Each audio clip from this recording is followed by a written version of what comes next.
Hi friends, দেখো আজকে আমি কি রান্না করব তোমাদের সামনে নিয়ে এলাম। এই দেখো, আমি পাবদা মাছ রান্না করব। পাবদা মাছটাকে আমি মশলা দিয়ে ম্যারিনেট করে নিয়েছি। এর মধ্যে আমি আগে লেবুর রস দিয়ে মাখিয়ে রেখেছিলাম মাছটাকে খানিকক্ষণ। তারপরে এর মধ্যে আমি সব মশলা দিয়েছি, ধনে জিরের গুঁড়ো, কাশ্মীরি মির্চ, লঙ্কার গুঁড়ো, আর দিয়েছি আদা বাটা বা পরিমাণ মতো নুন দিয়ে দিয়েছি। আর দিয়ে মাছটাকে ভালো করে মাখিয়ে নিয়েছি। এখানে আর দেখো সোয়াবিন রান্না করব। সোয়াবিনটাকে আমি পেঁয়াজ দিয়ে, টমেটো দিয়ে, আর এখানে একটা মশলার পেস্ট করেছি। এর মধ্যে আছে ধনে জিরের গুঁড়ো, লঙ্কার গুঁড়ো, গরম মশলা গুঁড়ো, আর দিয়েছি আদা বাটা আর হলুদ দিয়ে ভালো করে মশলার পেস্টটা তৈরি করে নিয়েছি। অবশ্যই রসুন বাটা দেবো, তোমাদের সঙ্গে দেখিয়ে দেবো। এই দেখো, এটা হচ্ছে আজকে রান্না করব। চলো তোমাদের সঙ্গে নিয়ে রান্নাটা শুরু করে দিচ্ছি।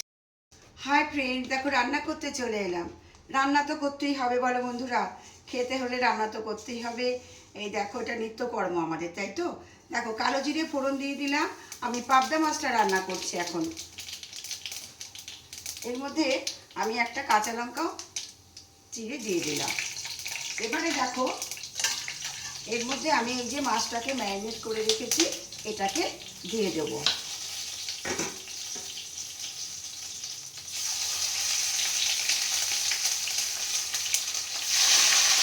মাছটাকে আমার ভাজা হয়ে গেছে।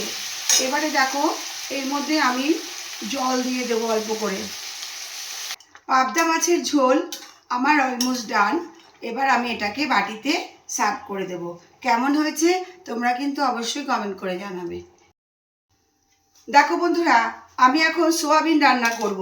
সোয়াবিনটা রান্না করার জন্য আগে আমি পেঁয়াজটা ভেজে নিই, টমেটোটাও দিয়ে দিলাম। পেঁয়াজ আর টমেটোটা আমার ভাজা হয়ে গেছে।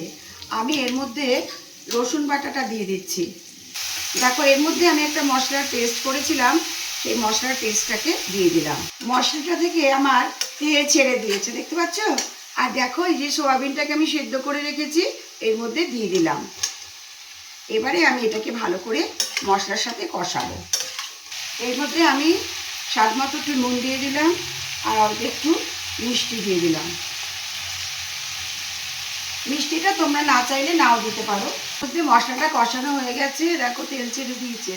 আমি একটু জল দিয়ে দিচ্ছি। সোয়াবিনের তরকারি আমার অলমোস্ট ডান। আমি এটাকে এবার বাটিতে সার্ভ করে দেবো। কেমন হয়েছে অবশ্যই জানাবে তোমরা।